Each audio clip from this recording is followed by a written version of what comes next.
June 10th, 2026. We've been doing these seminars for 3.5 years now. We're already halfway through this year.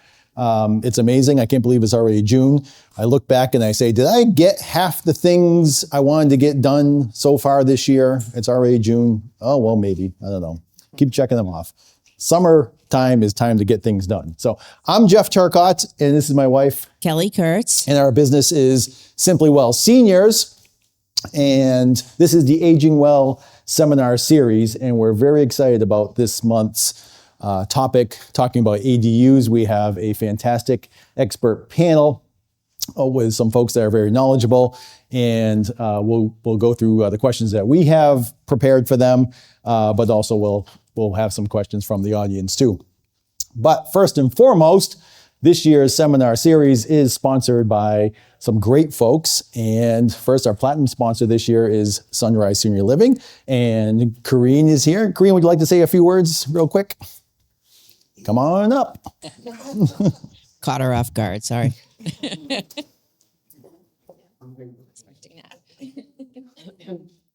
So Sunrise Senior Living is actually an assisted living and memory care building. It has 70 apartments, so we are sort of a larger version of an ADU. But I'm very interested in learning about this program because there are people who, you know, assisted living isn't for them. And so I like to be a resource for those in the community. I've been with Sunrise for 21 years now, and I'm very appreciative of everybody that serves seniors in Leominster and the greater area. So thank you very much. Thanks, Corrine. Thank you. And we also have a number of gold sponsors. We have our pioneer sponsor here, Christy Livingston from Haywood Wakefield Commons in Gardner. Would like to say a few words, please? And good morning. I'm Christy from Haywood Wakefield Commons. We're an assisted living community in Gardner in one of the Haywood Wakefield Furniture Factory buildings. We'll be celebrating our 15-year anniversary this September. And we are having a summer open house Oktoberfest themed event next Thursday, the 18th. So you're all invited and welcome to come. There's some flyers in the back. And I'm excited about today's topic, and I wish I could learn all about it to be, again, a resource. But my mother's here to learn about it. So she's going to be building that ADU in my backyard pretty soon. And I'm sorry I have to leave early. We have two ladies turning 101. Two of our residents are turning 101 this month. So we're having a big celebration back at Haywood Wakefield Commons, so I'm sorry I can't stay and join you today, but I hope to see you all again. Thank you, Christy. Well, I think that's a testimony to the great care that happens at Haywood Wakefield Commons, that people are living to 101. It's Right. the food, right? The food and the love. And the love and the great care. So also, a couple of other sponsors aren't here this morning. Senior Helpers of Fitchburg and Life Care Centers of America, the Highlands, and Life Care Centers of Leominster. A little bit about, and also Next Level Studios, Keith, who has never missed a seminar since the very beginning. Not one. He's here every month for 3.5 years. So Kelly and I are realtors, but we're different. And we focused our business on serving the senior population, folks who have lived in their homes for a very long time. Yeah, 30, 40, 50 plus years. And we have a proven process of helping folks downsize and declutter, as well as identifying where they're going to move next. And we also have senior move management services. We are NASM certified senior move managers, physically moving people from the place they are to the next place. We are working with a wonderful woman that's lived in her house for 50 years? 50, yep. 50 years. And she's decided she's going to move closer to her daughter and granddaughter. And we have a move scheduled later this month. And we're going to pack everything up in her kitchen and then put it right in the new kitchen where she's going. And hopefully we put the silverware in the right drawer. But well, at the end of the day, all the boxes will be gone. Her bed will be made. The clothes will be hung. The dishes will be in the cabinets. And she just will come in and pour herself a cup of tea. That's how it's going to work. Very affordable. Very affordable. We can talk. Yeah, we can talk about that. Absolutely. So that's a little bit about us and what we do. And we're excited about this topic too, because as realtors, it's finding the next place for folks, and people don't often want to stay on their property. So the idea of an ADU in their backyard, having being around family or in their family's yards, opens up a whole another level of care and community and generational living. So it's a great resource, well needed in this area. We're thrilled that we have great panelists to talk about this today. So that's what we're going to be talking about. We're going to break down, some practical steps. We have a builder here. We have someone that does prefab ADUs. We're going to talk a little bit about financing options with this type of building. But we have a couple of discussion starters. What would it mean for you and your family if you could create this space, whether it's a standalone ADU or an apartment in a building that allows you to stay on your own property? I know we were just speaking with these folks. It would mean a lot to them. They had mentioned that it would allow them to keep that property that they love so much in the family. So that's important as well. But we also want to jot down if anybody has any specific questions that they want answered. We'll try and get those answered while we're going through. Anybody have anything specific that they want answered? Go ahead. Yeah, town by town regulations. Yep, we can talk about that. Anyone else? Anything specific? What is the minimum or maximum size property? The size of the property and the size of the unit? Yeah. Okay, size limitations? Yep. Limitation requirements?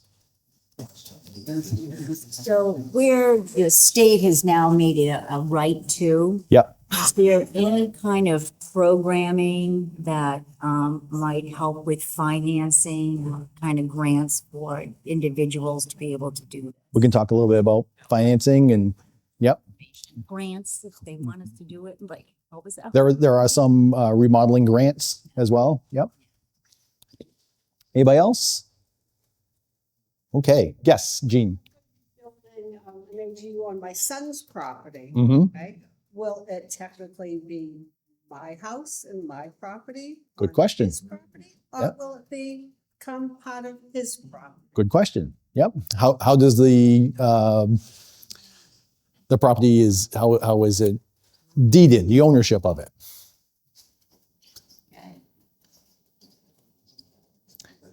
Chandler's thinking, yeah. Okay.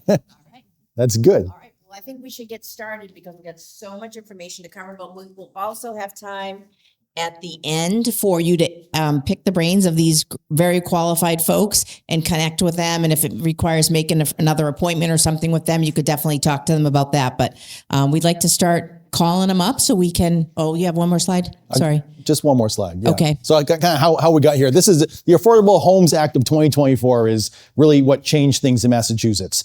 ADUs have been a popular living option on the West Coast for quite a while, actually. But this was signed into law in August of 2024, and towns and municipalities had time to kind of figure things out, and it went actually into effect in February of 2025.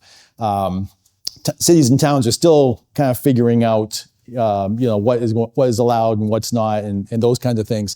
But in Massachusetts, building by right, that quotation, by right, it means that you can develop or build on a property without needing discretionary approval, without having to go to a special meeting necessarily for that plan. Doesn't necessarily mean that you're going to build an ADU and go to the town and say, "Hey, look at what I built," and they'll say, "Yeah, that's good." That's not necessarily that. Some of the other questions that we'll have answered about the size.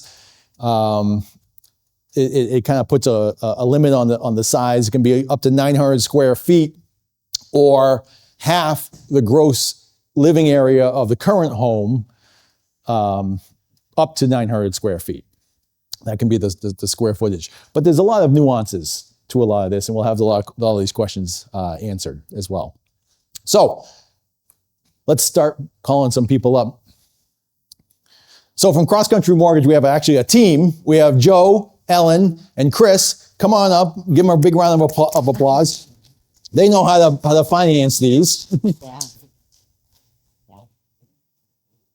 They all have different specialties within the financing of Cross Country Mortgage. So we thought it'd be great to have all of them here to answer different levels of questions. Next, we have our good friend Chandler Ledger from Chandler Ledger Construction. Hey. Do you want to go in there next? I'll put Natalia on the end. That way it won't be hard to climb. And then last but not least, Natalia Fernandez from Turnkey ADUs. Yes. Yay. All right. Super. Okay. Slide this out of the way. All right. So what we're going to do is we're going to ask the questions, and we'll have, depending who's going to answer, we'll have you guys pass the mic to each other that way. Do you have enough room? Oh, yeah. Great. Okay. Super. All right. Pretty cozy. Yeah. It is cozy. That's looking good. All right. So when we first talked to Joe and kind of explained to him what the format was, I said, remember watching Dinah Shore on TV? It's kind of like she sits in a chair and Joe said, "Wow, you are old." Or Mike Douglas, it's minus the song and dance. Yeah. So let's talk about the physical building and what's possible and that kind of thing. So, Chandler, why don't you grab that mic? All right, everybody. My name's Chandler Ledger. I'm Leominster's building inspector. So I've been a contractor for about 12 years, and before that, since I was like 15 years old, I've always been in the trades from concrete floors to building and carpentry. I'm mainly a carpenter, and now I'm a building inspector as well. So that's just a little bit about myself. Well, why don't we pass the mic back and forth to have everybody introduce themselves as well and give us a kind of a 30-second about you and your company as well. Good morning, everyone. I'm Natalia Fernandez. I'm the co-founder and vice president of Turnkey ADUs and Turnkey Modular 11. And we focus on, we have a factory in New Hampshire. We prefabricate multi-family units and also ADU units. Our office for Turnkey ADUs is located in Leominster. And how many years have you been in business? So we've been in the multi-family manufacturing wall panels and trusses for over 20 years. Excellent. Yes. Great. Yeah. All right, pass it down. Joe? My name's Joe Girolamo. I've been a mortgage loan originator for 35 years. And I specialize mostly in just purchases and refinances. Chris and Ellen, you would think of me as your primary care, and Chris and Ellen are specialists. Chris in reverse and Ellen in renovation. And that's the reason that I brought a team with me, because these guys are going to have a little bit more knowledge than I am. I know how to get a loan approved, but they know the nuances of adding an ADU and how to finance it. Thank you, Joe. My name's Chris Downey. I am a reverse mortgage specialist, way overstating my station in life by comparing me to your physician. But I've been specializing in reverse mortgages since the year 2000. Very passionate about them. First thing I'll tell you is that they're not necessarily for everybody, despite what the ads might lead you to believe. And recently recruited by Cross Country Mortgage as well.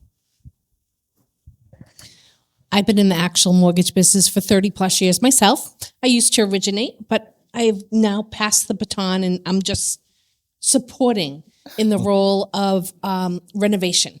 So while some people might look to use a reverse mortgage to add an ADU to a property, others might want to use a renovation loan to be able to add that ADU. And that's where I step in and support Joe. Okay. So if anybody has questions, we'll be talking about how you can use a renovation loan to add that ADU to your property or to your children or your grandchildren's property. Okay. Excellent. Thank you so much. So we all know the term in-law apartment. and it's been happening for a very long time. Your folks want to come together for some help, and so you renovate a space in your home, and that's their space. Maybe put a small kitchen in there and that kind of thing. But Chandler, I want to talk a little bit about, we were talking about it while we were waiting for the seminar to start. What's the difference between an in-law apartment and an ADU? Yeah. So an in-law, first off, they don't exist anymore. And I can tell you right now the reason for that. So it's fire safety. People would make an in-law to take care of their relative. And then after that situation dissolved, a new family would come to buy that house with the intentions of renting it out, not the same genuine intentions as the previous party. And that creates a dangerous situation when people put locks on doors and lock people in a basement or something like that. And it flies under the radar for too long. And unfortunately, when we find these in-laws that were now used as illegal apartments, it's usually because something bad happened. And so that is the reason that in-laws don't exist anymore, and that ADUs are how an in-law is done nowadays, just to protect the future of people that might be renting out an apartment. They might not know that it's an illegal apartment, and then if there's a fire and all of a sudden they're trapped down there, people can die. So it's about access and egress. Egress is the biggest thing. Everything all evolves around fire safety at the end of the day. That's the biggest thing that we're here to fight. Okay, good. Well, while you have the mic, I want to kind of start way at the beginning. So if I'm someone that's thinking about, I think it might be a good idea to have a separate legal place, whether it's a conversion of the garage or a standalone building, or it's a space in my house that has proper egress. So where does someone start? Perfect. Is everyone in here from Leominster? No? Okay, that's completely fine. Those of you that are, you have a familiar face. I have on my first thing to talk about here. It costs absolutely nothing to talk to the building department about what you can and can't do. You can do that yourself. You don't have to come out of pocket and hire a contractor. If you have a contractor that you're definitely using, I know if I had a customer, I would do that for free. I would go to City Hall and check what I can and can't do for someone that I was going to be doing work for. Again, if you are from Leominster, I can't do work for you because I don't work in Leominster. So I just didn't want to get any phone calls. People that are in Leominster, you come to City Hall and talk to me. I can pull up your property and we can talk about what you can and can't do, and that doesn't cost you anything. That is the first step, to go to City Hall in any town, wherever you live, and find out what you can and can't do. Not often, but people sometimes give money to people to do stuff that they then get denied for, and unfortunately in this world, I see it often. People take advantage of the elderly, unfortunately. And I'm their advocate, and I don't have all the power in the world, but when I find out that a contractor had taken off on someone, the most I can do is call them, yell at them, call them a piece of you-know-what, and tell them to get back there, or they're going to have an open permit still. It's not the scariest thing in the world to have an open permit. Most of them just take off, so it's like, just do your research on who you have. A contractor should be familiar with ADUs, and they shouldn't be asking for any sort of money until you're actually going with them. So just be careful, because those contractors are out there. Let's turn to Natalia. And so when folks come to you and you say to them, well, this is what you need to do first. Can you talk a little bit about some of those things? Yeah. So we when I get a call from a homeowner that wants to build an ADU, I ask them, why do you want to build a prefab ADU? And if they don't know about the prefab, I educate them, and I make sure that they understand the differences. And I tell them I actually tell them, hey, did you do any research? Did you go to the city? That's where you should start. Like he said, it's free to go to the city and understand your setbacks. Every single town has different requirements for the setbacks.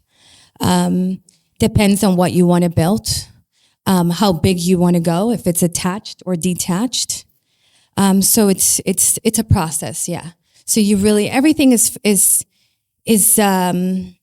free. If you want to, go to the city and understand it, we give you education. You guys have the little educational pamphlets there that walks you to where you should start. Okay, great. Yeah, and Natalia left some information up at the table in the back, so you can grab those as you go. But I think what we're hearing is don't watch HGTV and see a great ADU in California and then go hire a contractor or an architect and say, this is what I'm going to build, and spend $10,000 on a plan to find out that your city or town won't allow that size or that style. So finding out the information first is what's possible, and then doing them in a systematic way. So you're not running all over the place. You're doing it correctly. Correct. Yeah. Let's ask one of the mortgage lenders here, talking about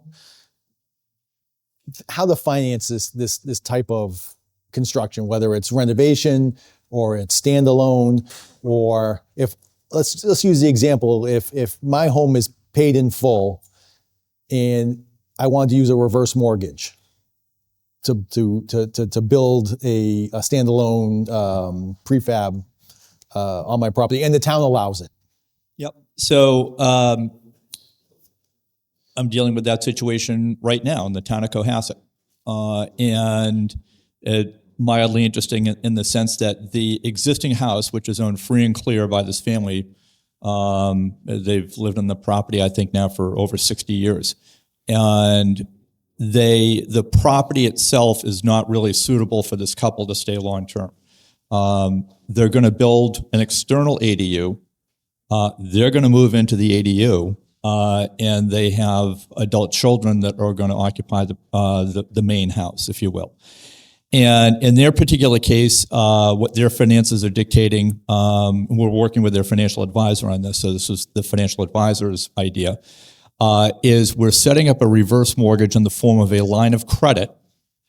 And in their case, because of the existing property value, not future value, but the existing property value and their age, they'll be eligible for a line of credit, fortunately, for significantly more than that they will need to have the ADU built. It's going to be probably a modular construction that will be shipped to the property and assembled at the property.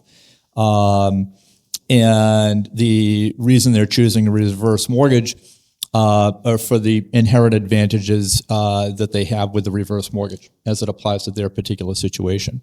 And the analogy I'll make here, if anybody here is familiar with how a home equity line of credit works, it's very similar in basic structure to a home equity line of credit.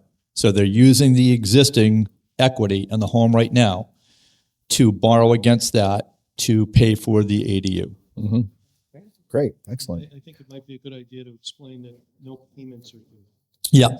So the one thing that most people know about reverse mortgages, there's a lot of misconceptions in reverse mortgages, but is that you're not required to make any kind of a monthly payment. You can if you choose to. You can make any kind of payment against it if you want to. They are payment optional mortgages.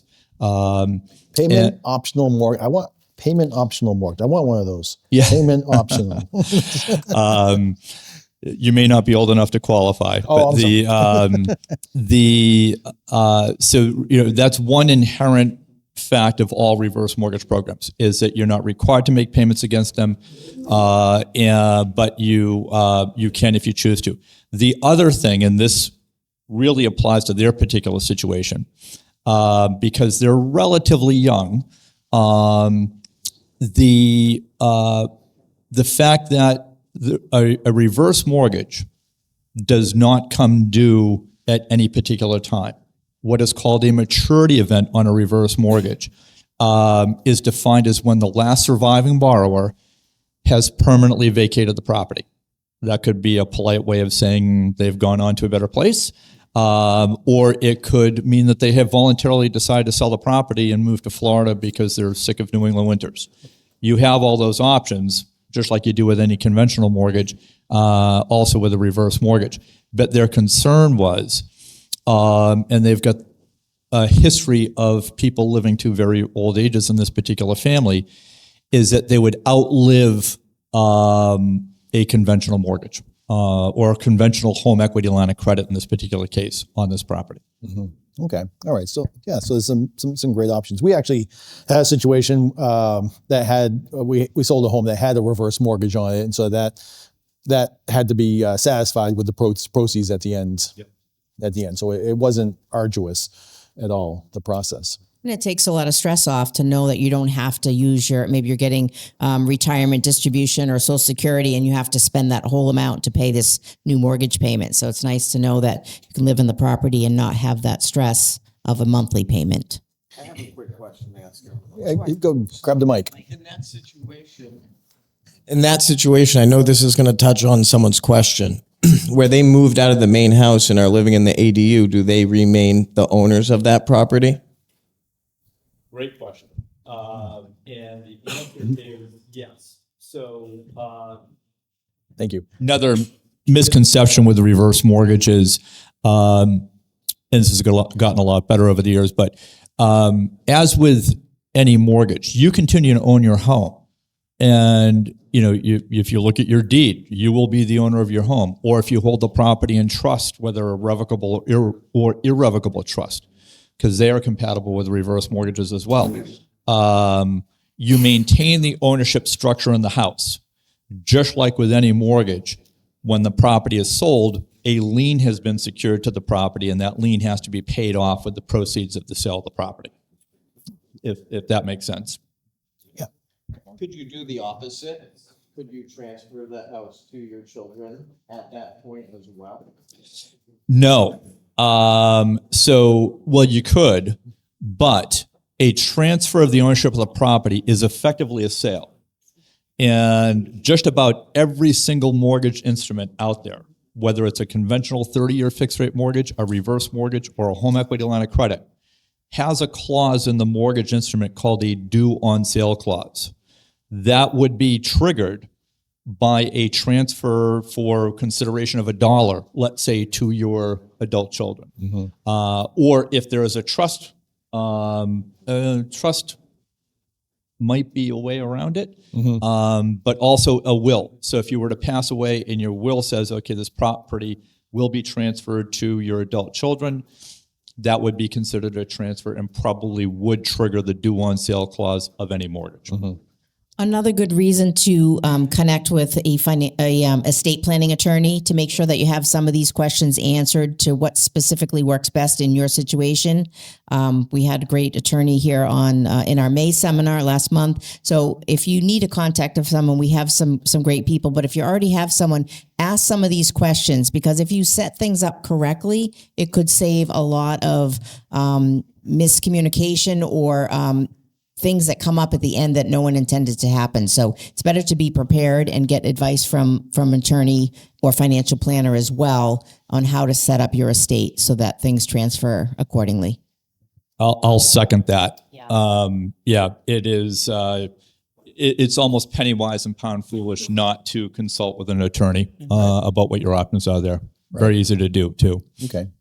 So I have a question for Ellen, and when we're talking about renovating rather than building a separate, detached ADU renovations, and the value of the future renovation, does that come into play with the when you're financing that type of thing?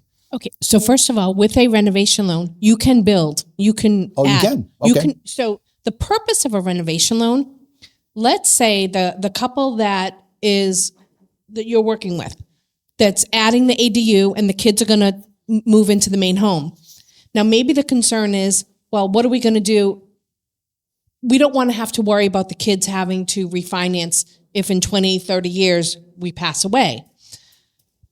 The options would be, besides a reverse mortgage, taking a cash out, doing a home equity to add that ADU, because they certainly most likely have the equity to do so. Now, if they have the equity, cash out or home equities, Joe can just do that for them. But let's say they had a lien on the home already and they don't have sufficient equity to add the ADU to the property or to renovate the existing home into an additional ADU. A renovation loan allows us to lend based on what the house value will be when that ADU is added. So if somebody's adding an 800 or 900 square foot ADU, what we would do is we would talk to Kelly. We would say, Kelly, what do you think the house is going to be worth when that ADU is on? And we will lend based on that estimated future value. Okay. So if you don't want to do, and again, nothing against reverse mortgages, but sometimes people don't want to do that. If the kids are going to become involved in the property, you can lend based on what it will be worth. And you can use rental income to help you qualify. So it could be that you want to do the ADU, but let's talk about if your children own a home and your children want to add an ADU to their property. If they don't have the equity, but they really want you to be with them, right? And that's happening more and more. They can take a renovation loan on their home. We pay off their existing lien. We give them a new lien, and we have money set aside so that they can go to, and I apologize, I'm sorry, your first name again? Natalia. Natalia. They can go to Natalia, and Natalia can help them with the home, and we will provide the financing for that home to be added. So if your concern is not having enough equity right now, we're going to be able to help you by looking at what you will have when that home is added. Does that make, and I hope I didn't go off track. No, it does. It makes sense. So if I own our home and we want to build an ADU from our folks, Yep.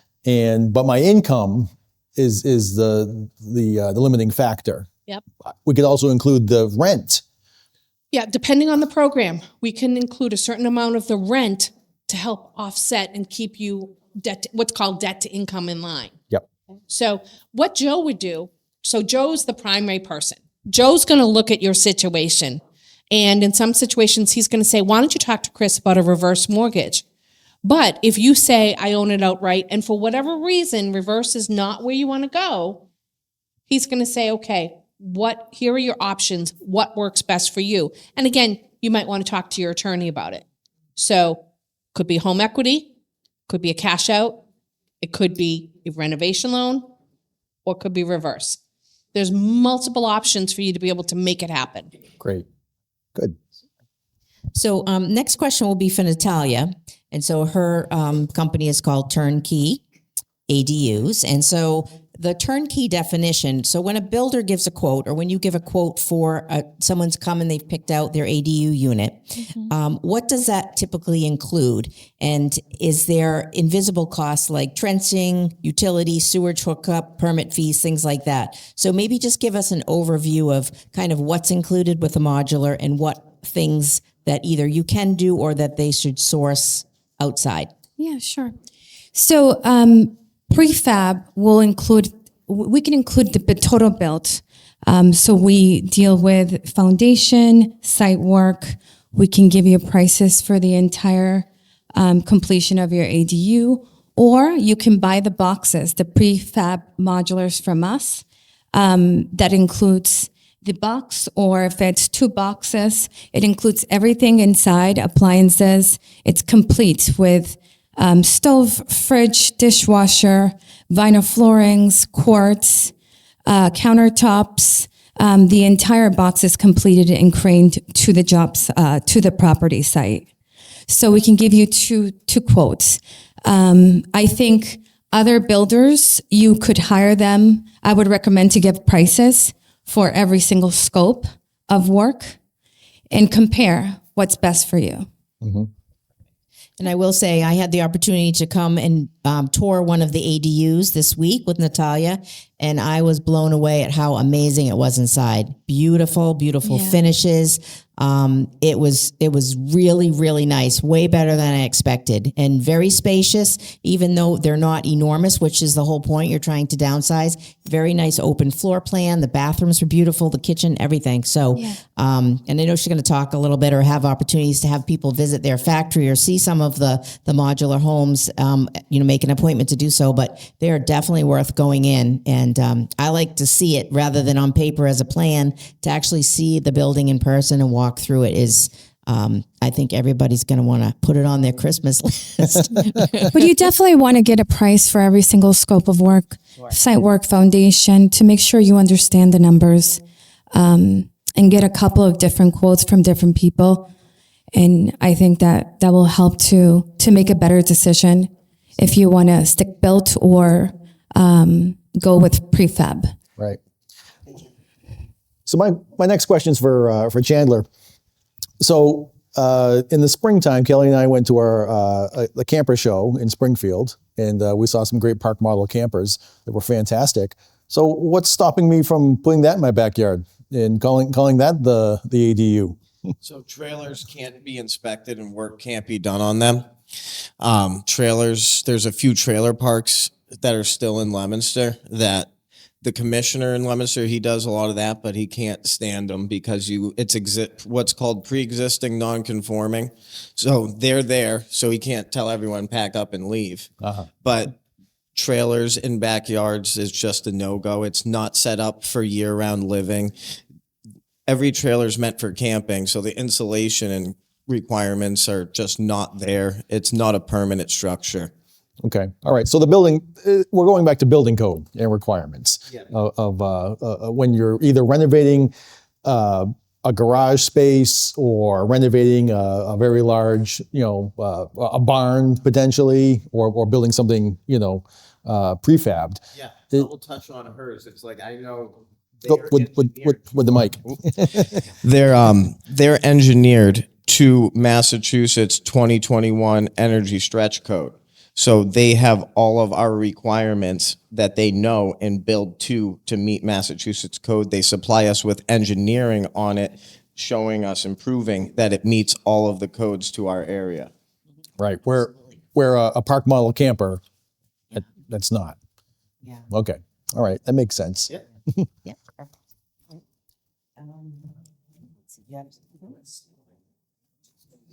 Well, I guess we'll go back to Natalia for a minute on this one. So in terms of maintenance and expectations, as we get older, most seniors, what we're seeing in real estate is they want less work. They want less yard work. They want, less, they don't want to pay for snow plowing and all those kinds of things.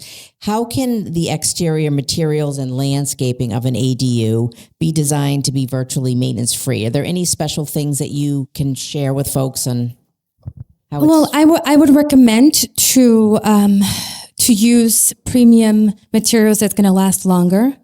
Metal roofs last a long time. They're a little expensive, but they're beautiful. A premium architectural shingle will work for 20, 25 years. Hardy cement would last you a long time. It's not going to rot. Compositive decking is long lasting, and it's also very maintenance free.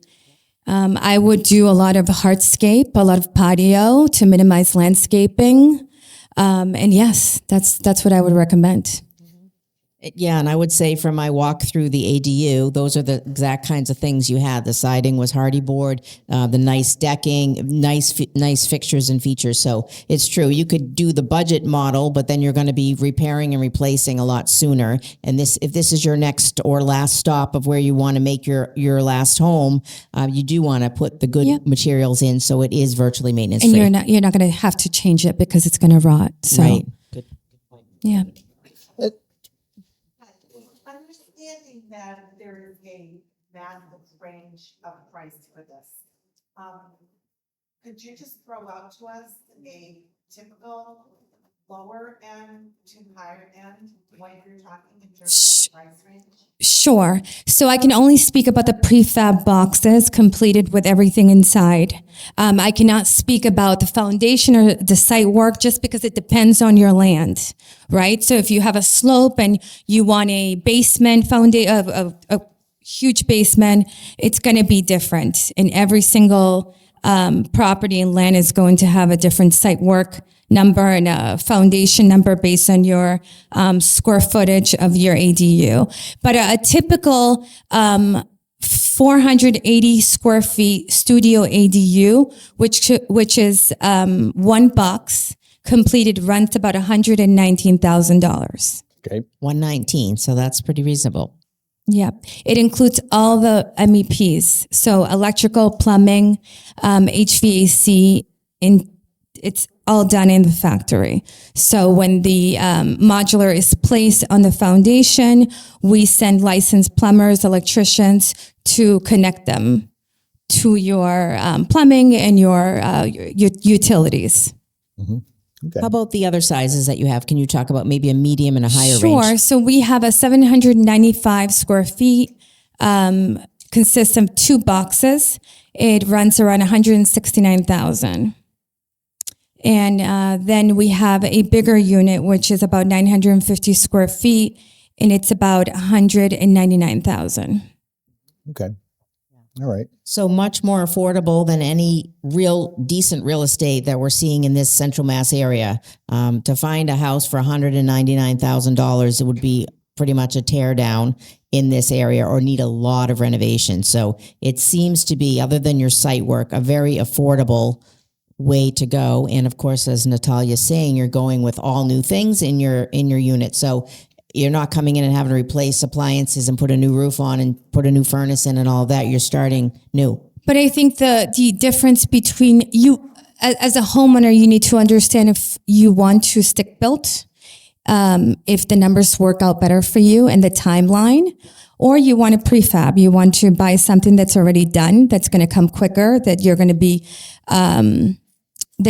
using in a shorter, quicker. It all depends on how fast you need it, right? And the numbers.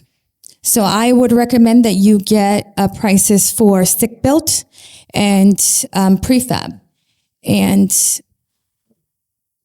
make a decision based on your needs and your necessities. So when we talk about stick built, we talk about potentially a number of trades. Correct. If you have a general contractor that's then subbing out, obviously subbing out the electrical and the plumbing, but also cabinets, flooring, finishes, drywall, paint, all those things. Whereas your box comes with all those things already done because you're not worried about how good is the painter that this general contractor has when he's coming in and that kind of thing. It's all the quality is consistent with you. Yes, it's in a controlled environment. So we're using the same people. We have about 100 employees in the factory doing the same thing for, it's like an assembly line. So you're not having different trades coming in or calling out. Right. Or not showing up because they didn't pay them, right? Yeah. So, or not showing up because their insurance is not, in compliance. Sure. And the weather also in New England is tough, right? So, you have all those delays. But it's basically a decision that you have to make. If you have that time and the numbers are better for you to stick built, and you have the time to wait and put up with that, and that's fine. What is your most ideal lead time? Like if, say we've got a perfect place and you can just come and drop it.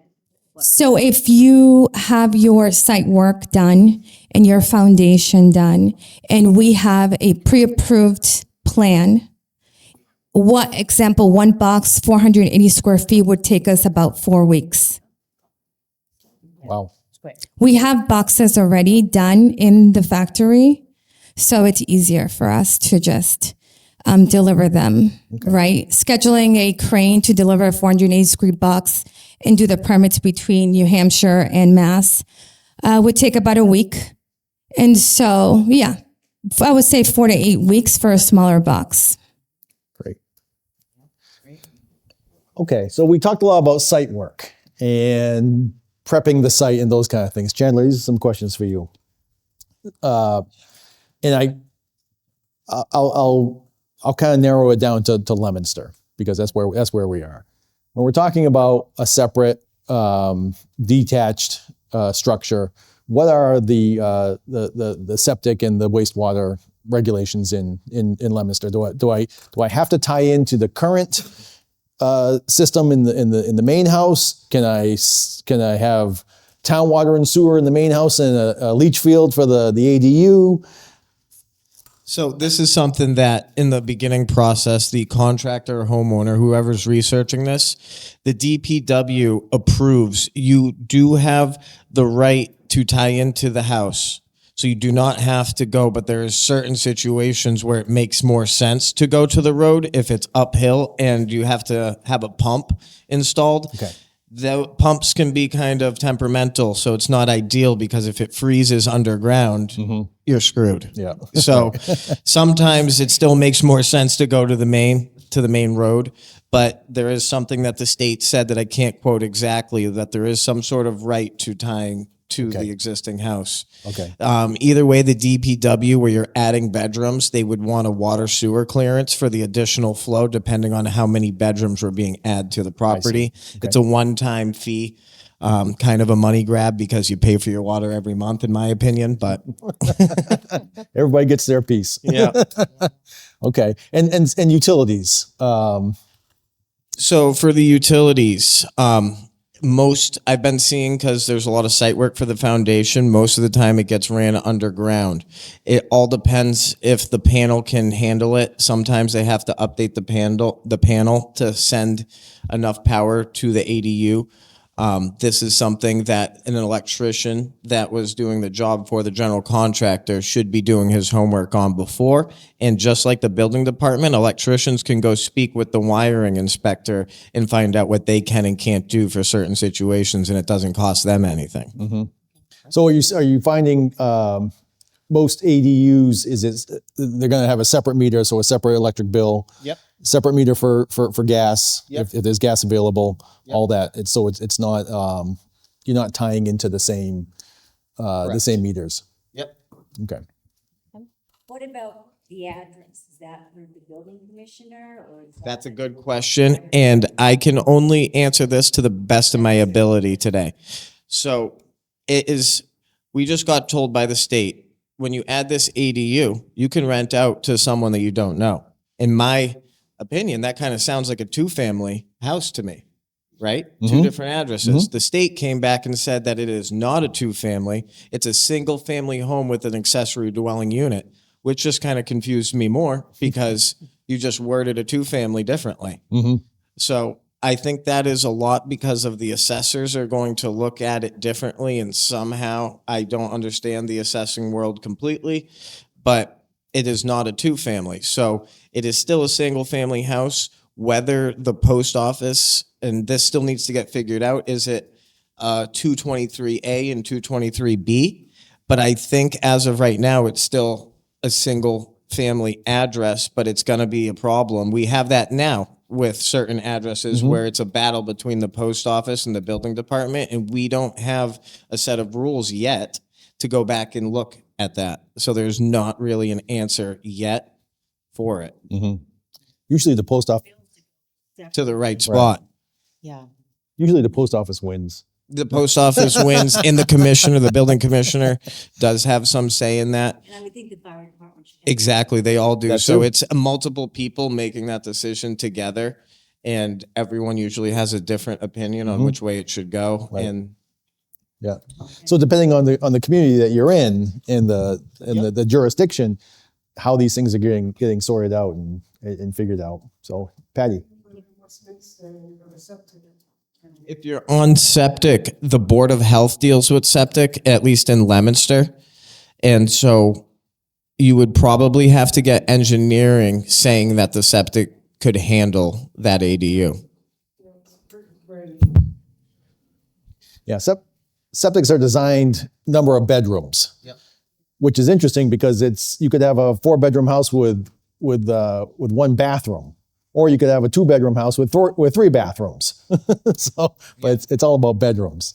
Yeah, sometimes when we have folks that are looking to just add on a regular addition, that's always one of our first questions. If they have a 3-bedroom septic and they have a 3-bedroom house, they can't just add on another master bedroom and like another whole area to the house without considering the septic and getting approved by the town. So again, personal questions for your situation, but all really important, like they're saying, to go and find out these questions before you hire the architect to build your dream ADU. Yep. Okay. I have some more questions for our lender friends as well. So let's say the house I live in really isn't set up to have an ADU. The house my folks are living in isn't really set up for an ADU. So we combine our resources and we find a property together, and we want to build an ADU on that property. How is that typically financed? So let's say it's the kids and the parents want to buy a home together. Now, in this situation, they have to look at what is the long-term goal, right? Because if the kids know they're going to want to stay in that home when the parents go on to a better place, Sure. They may not want a reverse mortgage necessarily immediately, because then they have to deal with what happens then. We're just going to qualify them, whoever wants to qualify on the loan, whether it be the kids want to do it, the parents want to do it, or they want to do it together. Now, if they want to, let's say the kids want to take a mortgage, the parents can be on title. Mm-hmm. They don't have to be on the note. Mm-hmm. So let's say you're selling a home and then you and the kids are going to buy together. You have the money from your sale. You're going to use that towards the purchase. Mm-hmm. So the kids can take out the loan. You can provide, if you're doing traditional financing, the down payment. You can all be on the title so that it is still your home. And then we would qualify based on the kids' income, or based however you want to set it up. And I hope I'm not getting off track. No, I no, you're on the track that I'm thinking. And again, as previously I asked a question about the value of the potential addition. Yep. To qualify for that financing. That's the key thing with renovation. So sometimes people will come and they look first at either a cash out. Again, we're talking now a purchase, but Yep. They look at the equity position. When somebody's buying, let's say you have $100,000 to put down.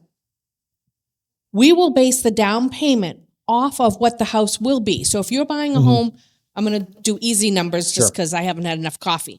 Let's say you're buying a house for $300,000 and you need $200,000 for your ADU. So now you're at $500,000. If you have $100,000 for a down payment, it would be like you were putting down 20% because the down payment is based off of the purchase price of $300 plus the cost of the addition of $200. So $100,000 is 20% of $500,000. So an end mortgage of $400,000. Exactly. Right. Exactly. And what happens when you do something like that is we're holding the money, and we'll work with Natalia and her team.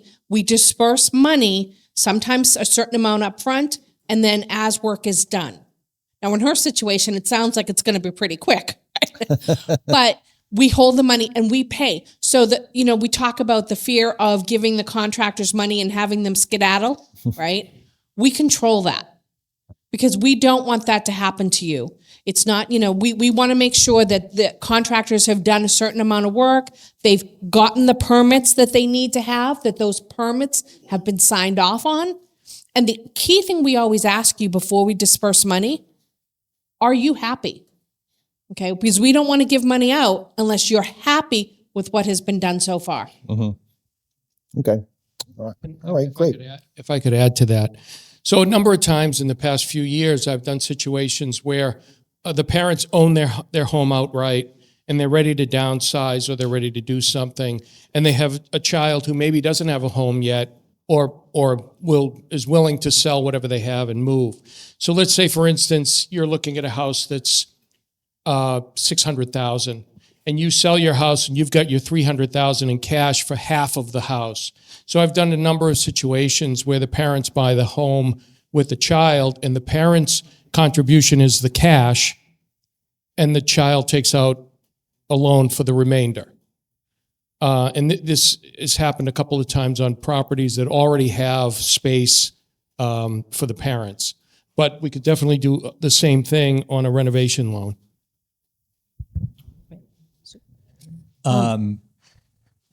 Just one thing I want to add to that too. We talked before, Chandler was telling you that, if you live in Leominster, you can go down to the building department and run this scenario that you might have by them, and they'll tell you for no cost, this might work or this might not work. You can do the same thing with your mortgage financing. And we refer to it in the industry as a pre-approval. Pre-approval isn't exactly what it sounds like, but what it really is an analysis of your situation, your finances, or in this case, maybe your adult children's finances, to see how that looks, right? So you can get a very good idea if the financing is going to work for this scenario that you have for purchasing that property and adding the ADU as well. And I would strongly advise you to do that at the same time you're looking to the physical aspects of, is this property going to work as well? So follow-up question while you have the mic there. Can other things be added into the cost of are other things financeable, in this purchase? Are things like permits, architectural plans,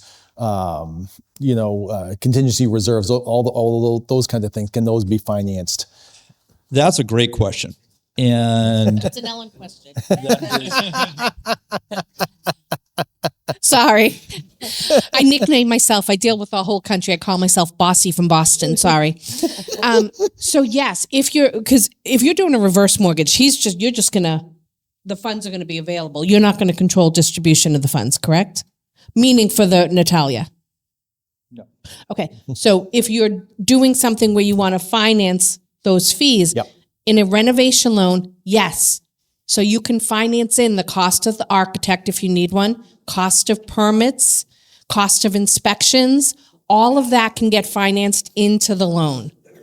So when I use the example of 300 plus 200, the actual final number, say 200, would include all those fees that are involved because we want to make sure you have the money for it, right? If we don't hold it and make sure you have it, what if you say, well, I don't have the money for permits or I don't have the money to pay the architect? We have a problem. So all of it's financed in. Okay. All right. And also about, it's a financial decision, and we talked earlier about, talking with your financial planner and that kind of thing, about, cash preservation. Is the cash that you produced by selling your home needed for other things? And if financing is a better thing in your plan, then yes, then you can, those kinds of things can be financed. Yeah, that's good. I have a question back for Natalia. One of the things that we see a lot when we're talking to clients is the need for aging in place. People want to stay in their homes as long as possible. So sometimes we see if their existing home can be modified to fit their needs. But maybe you can expand upon a little bit about the unique features in the ADUs in terms of accessibility for older adults to know that, they're not going to be climbing into a bathtub or going up and down multiple sets of stairs, some of the features you offer. Yeah, sure. So I would recommend if when you build your ADU to make sure it's ADA adaptable. So in the future, as your lifestyle changes, you can, if you need to, make it an ADA compliant. And your builder will recommend, as you work with your floor plan, to make sure you have enough space that you're able to move around. If you do need the ADA to be ADA compliant as your lifestyle changes, he will design larger hallways, and he'll make sure that your doors are larger to be able to have an ADU that's ADA adaptable in the future if needed. So things like walkers, wheelchairs that you may need in the future, they can easily get through. Yep. Low lips on showers, Yes. be able to walk in, studs for grab bars, things like Extra that. blocking in the showers to, pull bars, etc. Yes. Yep. Okay. Absolutely. From where? From the start. So have it planned there. Absolutely. Yes. Yes. Okay. So even if you don't need it at the moment when you're designing, really good to think ahead for that, because at some point you may, or even if you don't, if the property transfers at some point, it's a really nice selling feature to be able to be accessible to anybody. Yeah, and if you make your ADU ADA adaptable, it's a cost-effective way to change it in the future. So you don't have to invest in reconstructing or breaking down walls or, making more room or, Okay. Question for Chandler about we had a question about how big what's the constraints on the size and those kinds of things. Yep. So 900 square feet is the maximum, or it is 1/2 of the existing living space of the structure, whatever is less. So 900 is the absolute biggest regardless right now in Leominster. I know Gardner, I think just up there is to 1,200. Oh, okay. I'm not 100% sure on that, but again, I can't emphasize enough to go to the building department, because everything I'm telling you right now, there could be a new rule that helps out anyone's situation that in the future, because over the next year or two, they're going to keep rewriting the ordinance from city to city as they find things in their particular cities that are becoming problems. Well, with that, so I have an 1,800 square foot house that allows me to build a 900 square foot ADU. What about parking? So if you are within half a mile of a bus stop or train station, in order to get approved for the building permit, they're looking for the parking spaces for the additional unit. As long as you're within a half mile of a bus stop or a train station, you do not have to add parking. That's a good thing and a bad thing. Most people have a vehicle, so it's a good idea to think of a parking space as well, but you're not required to.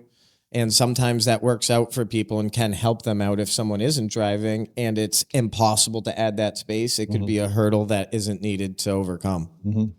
Okay, all right. And while you have I'm sorry. I was asking him about garages.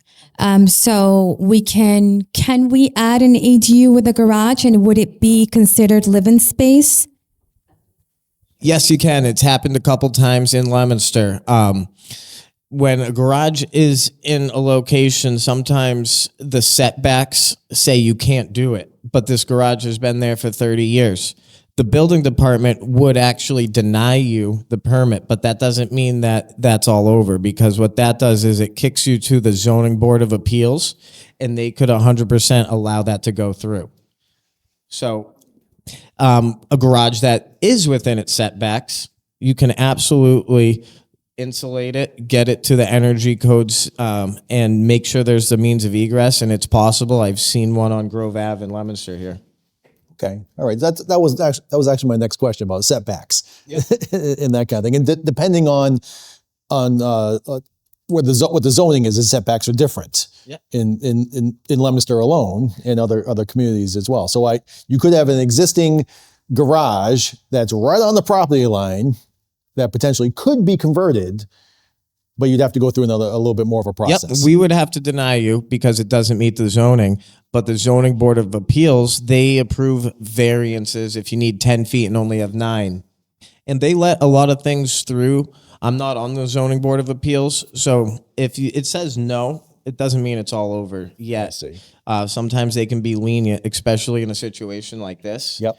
I would not cast it out just because you don't meet it. You could apply for a variance, and if you have that variance, then you're good to go.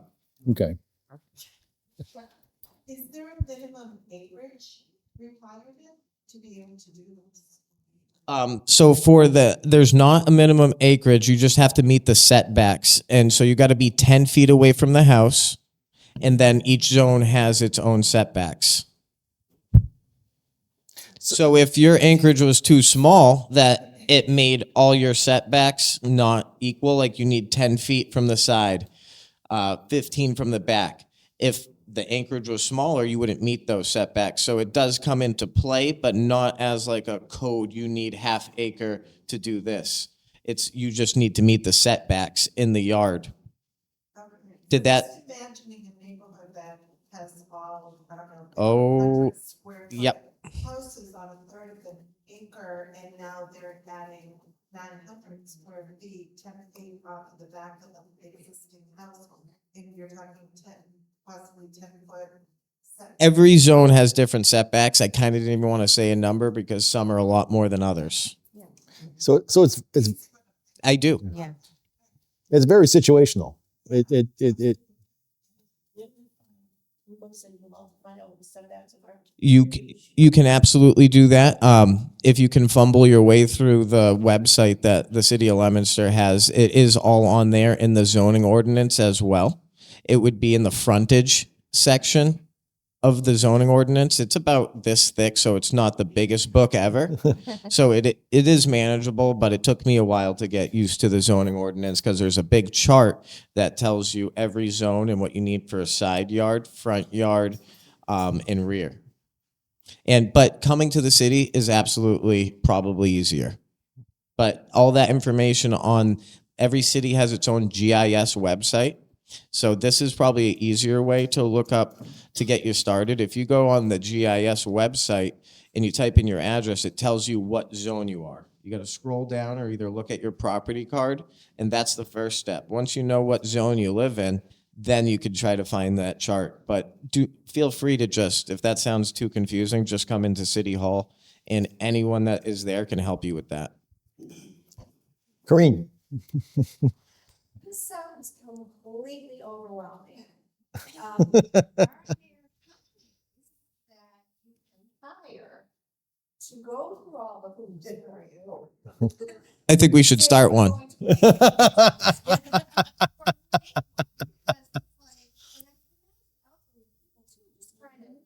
This is just, yeah, it's a lot. It is a lot. So use the free resources from the building department. Again, and if you're in Leominster, it would be me that you'd be dealing with. So you've already met me once, and I'd be happy to talk to anyone as many times as they want to. Every day, my goal is just to help people. So no one's a bother if you come in. Don't feel that way. Please come in. And another big part of that is the contractor that you're using. It sounds like they've done quite a few of these. A builder, you wouldn't want the guy's first ADU.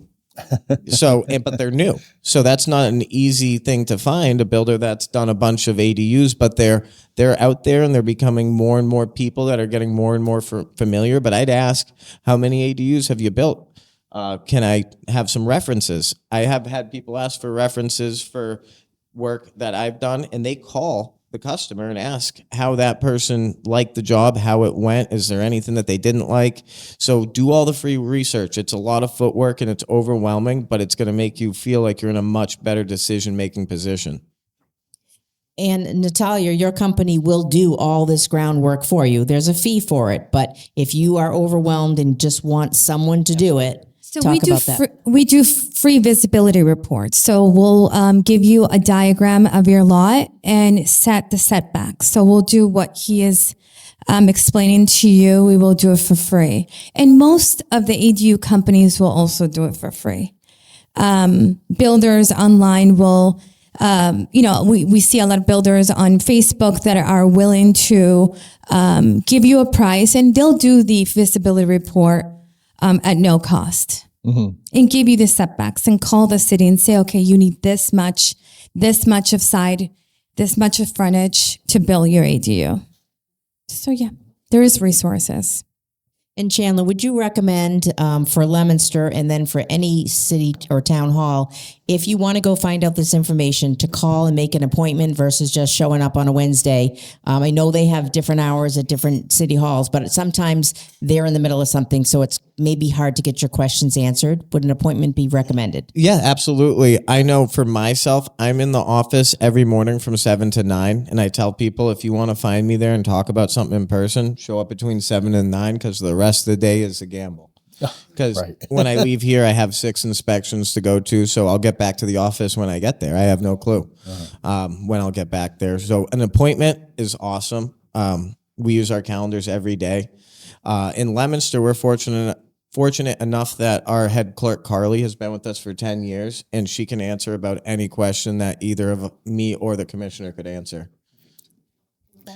So I've been to the building department in Leominster when we purchased our home in Leominster, and we renovated and built a barn and that kind of thing. And I found that experience to be a little scary first walking in. I'm a homeowner and I kind of have an idea of what I want, and I'm not sure if it's gonna work. But the experience I had all throughout the inspections was excellent, and they were friendly, and they were open to even the stupidest questions that I had, and they they got answered because they were happy. In particular, they were happy that we were improving our property in Leominster, which is a good thing. And I'm certainly any other community, the building department should be pro improvement of your property and help you to make it work, for you and for them as well. In the building department, we're public servants, so it's all about your attitude. And I'm a contractor as well, so I've been to surrounding cities and dealt with the not so nice people, and that's just not the way things should be. Like I said, we're here to help you and to be nice, and that's the way I'm always going to be. So my door's always open. And in the other towns where they're a little grumpy, they've just been there too long.